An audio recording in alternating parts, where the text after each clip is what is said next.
Et nous voilà de retour à notre magazine de télévision. Madame, monsieur, encore une fois, bonjour, bonsoir, que vous soyez actuellement dans ce bas monde. Si vous êtes actuellement sur le continent européen, je vous dis bonjour depuis Montréal. L'émission met le cap sur les réalités afro-black ici même à Montréal. C'est pas pour rien que ça s'appelle Ça va causer Afro-Monde. Nous recevons aujourd'hui une grande dame. Elle est artiste évidemment. Elle nous présente son bébé. On parle ici de... Rose Mika. Bonjour, comment ça va? Ça va super bien, vous? J'ai bien dit ici, c'est Brisé. Oui, exactement, le single, oui. Le single. Brisé, pour moi, Brisé, je sens déjà sentiment quelque part. Je sens une certaine déchirure. Je sens brisé. Oui, ben ça vit. En fait, c'est un petit bout de mon histoire. Puis j'avais envie de m'ouvrir à tout le monde, dans le fond de ce que j'ai traversé, parce que j'ai comme disparu pendant 2 ans. Puis j'ai fait mon retour avec le single Brisé. Puis c'est juste, c'est autant, pas négatif, mais ça dit littéralement qu'on est la preuve qu'on peut s'en sortir, parce qu'en ce moment, je me sors de la toxicomanie. Ça fait 3 ans que je suis sobre aujourd'hui. Oui. Fait que, veux pas, j'ai touché un coin très sombre de la vie, tout simplement. Puis j'ai remonté grâce à de l'aide, thérapie. Puis toute cette musique-là reflète ce que j'ai traversé. Puis dans le vidéo, on voit des gens avec qui j'ai fait la thérapie, des gens qui m'ont aidée. Fait que je veux juste dire au monde entier que peu importe ce que tu traverses, ben, tu peux t'en sortir. Brisé. Ouais. Mais dis donc, tu sais que, personnellement, moi, je te trouve forte, hein? Merci. Ah oui, non, mais je ne te fais pas de compliments, là. Ah non, moi, je ne fais pas de compliments, là, non, parce que l'on m'en fait si peu, moi aussi, dans la famille. Non, mais je vous dis la vérité, je vous trouve très forte. D'abord, d'en parler ouvertement comme ça, parce que généralement, ce sont des questions personnelles. Ouais. On a aussi notre orgueil, malheureusement, cet orgueil-là l'ego. L'ego qui vous traînaille partout, qui vous fait croire à des faussetés. Vous avez ce courage d'en parler, et surtout, vous avez ce courage-là de l'imprimer dans la musique, voilà. De l'exprimer plutôt dans la musique. Ouais. J'ai envie de vous poser cette question. Dites-moi, pourquoi en parler, premièrement? Pourquoi en parlez-vous? Pourquoi parlez-vous de cette partie de votre... Parce que je trouve que c'est... Là, on commence à plus en parler, mais c'est une maladie, la dépendance. Oui. Puis, le monde n'en parle pas assez. Je trouve que là, ça commence, mais être alcoolique, ça fait pas de nous une mauvaise personne. Mais non, pas du tout. C'est juste que l'ego... Souvent, on va dire, dans le fond, là, l'alcoolisme, la toxicomanie, les drogues, peu importe, c'est le symptôme du vrai bobo, dans le fond. C'est nos émotions qu'on veut geler. C'est des choses qu'on a vécues qu'on ne veut pas affronter. Fait je trouve que c'est trop vu comme des personnes méchantes, ils veulent boire, c'est des ratés ou tout simplement, mais non. Mais ça, c'est plutôt le jugement. Ben voilà. Et même, selon moi, c'est un jugement qui est d'ailleurs fondé sur rien du tout. Absolument. Parce qu'on ne connaît pas la personne, premièrement. C'est ça. On ne connaît pas la vie de cette personne. On ne sait même pas pourquoi cette personne-là consomme. Ça, c'est un. Et souvent, lorsque la personne consomme, c'est parce que ça lui fait du bien. Voilà. Sans ça, la personne ça ne le fait pas. Ce qui emmerde les gens, souvent, et ça m'est arrivé parce que je suis artiste, moi-même aussi, j'ai fait de la musique longtemps. Et j'avais des collègues qui, des fois, picolaient comme pas possible. Ouais. Alors, ce qui énerve, c'est le comportement. Absolument. C'est l'attitude. Parce que tout le monde boit, les gens boivent, mais bon, tu rentres chez vous, calme, relax. Exactement. Mais il y en a, ça leur fait un effet négatif. Comme il y en a, ça fait des effets beaucoup plus bas. Ouais. Mais dites-moi, vous, d'abord, qui êtes-vous? Moi, ben, je suis Rose Mika, je suis québécoise d'origine haïtienne. Ma mère est née en Haïti, mon père est né ici. Vous êtes québécoise d'origine haïtienne? Oui, ma mère est née à Gonaïve. Vous? Oui. Avec des yeux verts, bleus. Oui, exactement. Avec un teint pâle très blanc. Pâle, mais mon père, il est rose, yeux bleus. Ah bon? Alors dites-moi, comment est-ce qu'on peut savoir que vous êtes haïtienne? Personne ne le sait. Mais tu regardes mon frère, puis tu le sais tout de suite. Non, mais non seulement ça, vous n'avez pas l'accent. Non, mais je suis née ici. Puis ben, la vie a fait en sorte que j'étais plus avec papa. Avec papa? Avec maman. OK. Avant d'aller dans votre musique, ici, vous êtes donc mélangé. Oui. Ce qu'on appelle quelque part métis. Exactement. Parce que moi, on m'a corrigé. Sérieusement. Oui, on dit plus mulâtre. Plus mulâtre? Non. Ah, non, parce que ça vient de mule et exactement. C'est une insulte raciste quelque part dans l'histoire.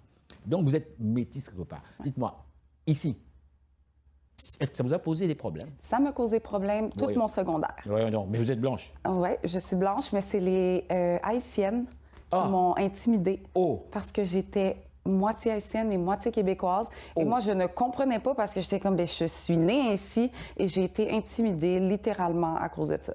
Intimidé, carrément. Ouais. Mais qu'est-ce qu'on vous disait? Qu'est-ce qu'on vous disait? Ben, je disais rien. Je savais pas quoi dire. Non, mais qu'est-ce qu'on vous disait, vous? Ah, on m'insultait. On Vous m'insultait insultait? comme si j'étais juste une Québécoise. Hein? Oui. Comme si je ne méritais pas d'avoir la culture haïtienne parce que j'étais mixée avec. Fait que c'était complètement raciste. Oui, mais ça a dû vous faire mal quand même. Ben, ça me fait mal. Quelle a été votre réaction? Ben, c'était beaucoup de pleurs. Oh. Je voulais pas aller à l'école. Oh, à ce point? Vous n'avez pas essayé de, en fait, les gens affronter? Ben, à la fin, oui. Oui. Ah, quand même. Oui, à la fin. Et là, on vous a respecté quelque part. Ben, Ils ont même adopté, n'est-ce pas? ouais. Maintenant, C'est ça terrible. like mes chansons, là. Oh là là, d'accord. OK, alors écoutez, là maintenant, on va aller vers comment dirais-je, votre carrière comme Ouais. telle. Vous me disiez tantôt que vous avez quitté un peu la scène. Oui, pour, absolument. mais qu'est-ce qui s'est passé? Pourquoi vous avez quitté? D'abord, comment ça s'est passé ici pour vous, je veux dire, au niveau musical quand même? Vous êtes dirigé vers la zone musique. Ben, Comme en ça, fait, j'ai commencé avec la danse. J'ai fait des compétitions de hip-hop avec les amis d'école, tout ça. J'ai vraiment... moi, la danse, elle a Vous été... voulez-vous donc, en fait, exprimer quelque part, hein? Absolument. Puis je me suis exprimée dans la danse à fond la caisse. Après ça, j'ai été mannequin. J'ai eu la première agence qui m'a pris. J'ai été mannequin professionnel pendant 8 ans. Fait que j'ai fait beaucoup d'événementiels aussi. J'ai vraiment été dans l'industrie depuis toute jeune. Mais c'est ça, certaines industries amènent à d'autres choses. Puis moi, je suis une alcoolique depuis le très jeune âge. L'alcool est rentré dans ma vie très jeune, la drogue, etc., pour toutes sortes de raisons. Oui. Puis... Mais juste l'élément, parce que je ne veux pas rentrer là-dessus. Mais juste l'élément. Très, très jeune, parce que vous étiez malheureuse, quelque part, c'est ça? Ben, j'étais... En fait, je suis née malheureusement pas dans la soie. OK, d'accord. Oui, puis si jamais, je vais le dire tout de suite, les gens ont envie d'en apprendre davantage sur mon histoire, j'ai été accueillie dans un podcast qui est Grain d'espoir, puis j'ai tout raconté Tout raconté. sur Grain d'espoir sous mon nom, Rose Mika. L'histoire est là. Oui. C'est important d'en parler, puis j'ai envie que les gens... Bon. Ouais. Rose Mika, je retiens, vous êtes belle. Merci. Juste une chose, on va passer tout de suite là à l'extrait. Oui. Je voudrais que le public vous regarde. Oui. Vous nous présentez votre chanson. On parle ici du titre Brisé. Oui. Brisé qui, quelque part, exprime vos émotions, vos ressentiments par rapport à ce que vous avez vécu. Au trou noir de l'alcoolisme, Au trou noir de l'alcoolisme. qui amène au rétablissement. On y va avec Brisé et donc sans plus tarder.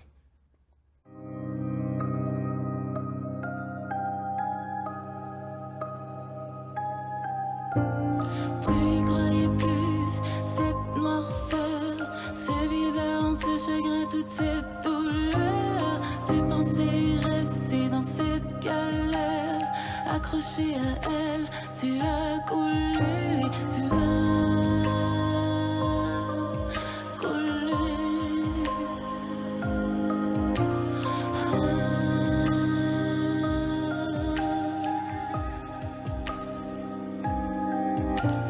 T'étais noyé dans l'alcool, chaque soir sur un nouveau sol, le vide tire vers le fond. Et nous voilà de retour à notre magazine de télévision. Madame, messieurs, nous recevons, comme vous le voyez, une grande dame. L'histoire comme telle, cette histoire, je trouve ça quand même terrible, je trouve ça quand même fort. Sincèrement, je ne sais pas comment l'expliquer, mais je suis en admiration devant vous, madame, juste parce que vous avez ce courage de dire des choses, de vous exprimer par rapport à certains éléments que le commun des mortels préfère cacher, préfère garder pour lui et puis le vivre de façon très, très, très intense. Lorsque vous regardez maintenant, comment dirais-je, le milieu en fait, artistique black, vous-même, comment ça se passe pour vous? Vraiment bien. Ah oui? Puis, je trouve que, ben, en fait, ça l'a toujours été le peuple, peu importe haïtien, africain, on est des personnes très fortes. On vient de loin. Puis je trouve de maintenant de voir tout le monde s'exprimer, je trouve ça beau. Puis j'ai envie de parler des tabous parce que le monde n'en parle pas assez. Les tabous, oui, comme? Ben, l'alcoolisme, Oui, bien sûr, la oui. toxicomanie, la prostitution, les agressions sexuelles, tout ça, les gens vivent ça puis n'en parlent pas. On n'en parle pas parce qu'on Ben, on est honteux. La honte, il y a toutes sortes de raisons, puis il y a l'ego, il y a de tout. Il y a de tout, puis c'est un ramassier, puis tu finis brisé. Oui, oui. Mais lorsque vous dites, lorsque vous dites, comment dirais-je, on parle ici de prostitution, on parle de toxicomanie. Écoutez, moi, je ne suis même pas psychologue, ni travailleur social, ni quoi. Je suis le commun des mortels comme monsieur tout le monde. Mais c'est une chose, par contre, j'ai travaillé longtemps en milieu psychiatrique, où j'ai vu des patients psychiatrisés dans des cas assez sérieux. Mais je me disais toujours, ben, écoutez, est-ce que ce n'est pas la famille quelque part Est-ce qu'il n'y a pas un lien avec la famille pour que l'être humain... Parce que l'être humain, au fond, on est gentil, on est bon. On n'est pas alcoolique, on n'est pas tueur, on n'est pas comme ça. Il y a un élément déclencheur dans ta vie qui arrive qui fait que ça va tout changer le cours de ta vie. Ce qui m'est arrivé dans ma jeunesse, ça a définitivement eu un impact fatidique sur la personne que j'allais être. Ce qui est arrivé dans votre jeunesse? Oui. Oui, je le dis dans mon podcast, mais dans le fond, moi, j'ai eu une mère très violente, autant psychologiquement que physiquement. Puis c'est le psychologique qui me fait le plus mal. Mais parce qu'elle-même, peut-être, avait vécu... Elle a des problèmes et je suis une personne très compréhensive. J'ai tout essayé. Mais ma maman est malade, puis moi, je dois me... Vous avez compris que, finalement, avant de réaliser, parce que ça a pris du temps. Ça a pris du temps. Moi, j'ai vécu toutes les émotions possibles. J'ai pas eu de maman pour me dire comment être une femme. Puis, ben, j'ai pas eu de papa pour me montrer c'était quoi l'amour. Parce que mon père, ben, il m'a violée sexuellement pendant toute ma jeunesse. Oh! Oui. Et ça se passait ici? Oui. Et vous ne pouviez rien faire? Non. Comment ça, non? Ben, même pas en parler un petit peu on ne sait pas. à une amie ou à... Tu as 6-7 ans, tu sais rien. Ah oui, on ne comprend pas. Je connais quoi de la vie, tu sais? Fait que moi, j'ai vieilli comme ça. Donc pour vous, c'était comme normal? Exactement. Ouais. Et ça vous a pris du temps avant de le réaliser? Du temps. Du temps.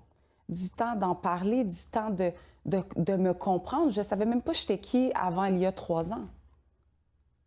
Il a fallu que je sois sobre, que je sorte de mon trou noir parce que j'allais mourir, là, tu sais, c'était ça. Oui, oui. Mais aujourd'hui, en fait, vous savez, quand on voit les gens, on se dit, mais je suis sûr qu'il y a de nombreuses personnes qui nous regardent maintenant, qui se disent, mais non, ça se peut pas. Comment est-ce qu'une fille aussi cute, qui a l'air si sympathique, peut-elle vivre cela?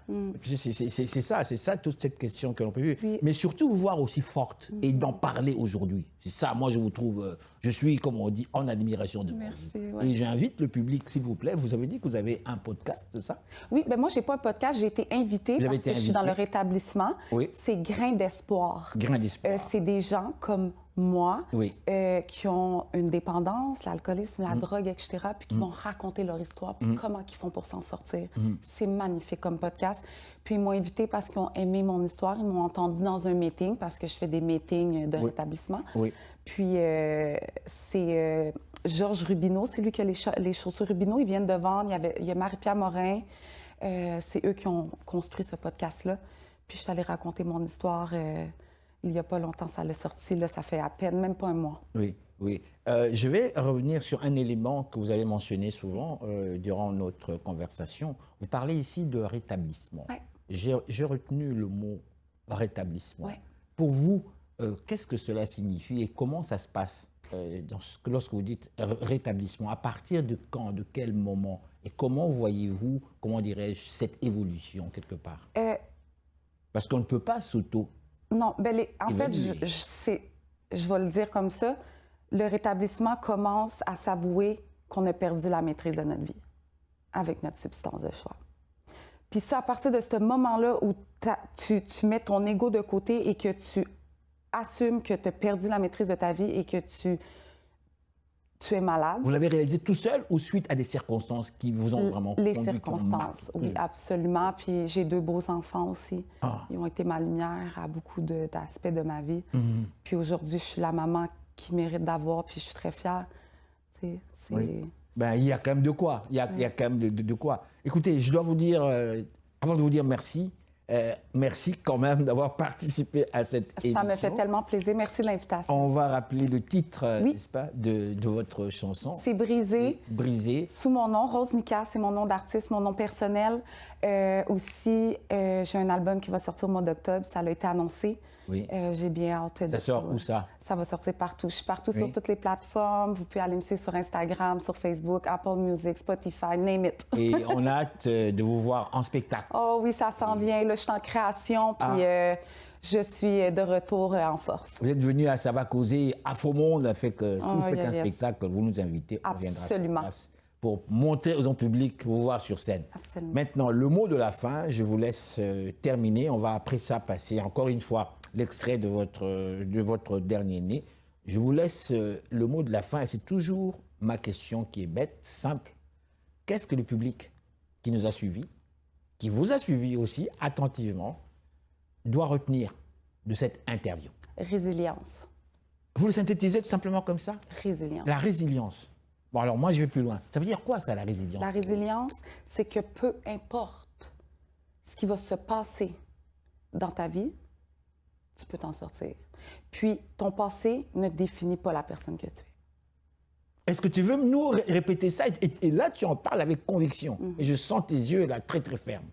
Est-ce que tu peux nous le répéter? Oui, encore une c'est fois, que oui. peu importe ce qui va arriver dans ta vie, tu peux t'en sortir. Tu peux t'en sortir. C'est possible. C'est possible. Toujours possible. Toujours. Donc, ça dépend de nous, finalement. Tout Et non pas vient des de autres. nous.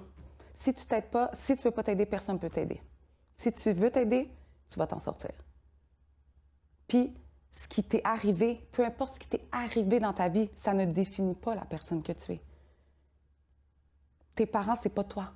Pourquoi nos parents, c'est pas nous? C'est pas nous. C'est des personnes autres que nous. Peu importe peu importe ce qui m'est arrivé, ce qu'ils m'ont fait vivre, j'ai compris que moi, je suis moi, Rose Mika, puis j'ai pas envie d'être une victime. Est-ce que tu as gardé une haine? Je travaille ça. Tu travailles ça. Mais c'est là quand même quelque part, parce que ça fait mal quand même. Ça fait mal parce que c'est toujours des deuils de parents qui sont vivants finalement. Chaque jour. Est-ce qu'ils nous suivent? Probablement. Je vous dis merci. Plaisir. Merci infiniment. Plaisir. Madame, monsieur, nous terminons donc avec un extrait de Brisé. Merci encore une fois, ma chère. Restez là, nous sommes de retour tout de suite, après ces réclames publicitaires. Ça va causer à Faux Monde.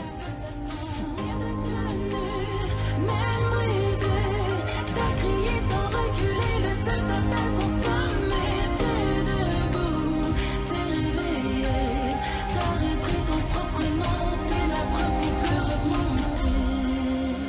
Le vide, la honte, les chaînes, le corps figé noyé de peine, mais t'as mordu dans la lumière. T'es pas né pour sombrer, y'avait en toi une force enterrée.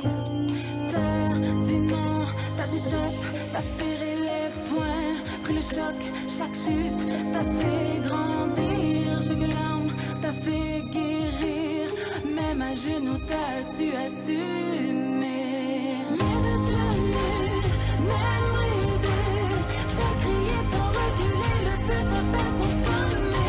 T'es debout, t'es réveillé, t'as vécu les nuits profondes, t'es plus l'esclave de ta tombe. Mais détenu, même brisé, t'as crié sans reculer, le feu t'a pas consommé. T'es debout, t'es réveillé, t'as repris ton propre nom, t'es la preuve qu'on peut remonter. Qu'on peut remonter.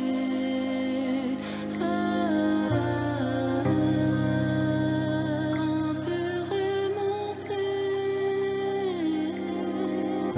Et si on arrêtait de faire semblant de sourire quand tout est noir, on veut vivre, même si on tremble.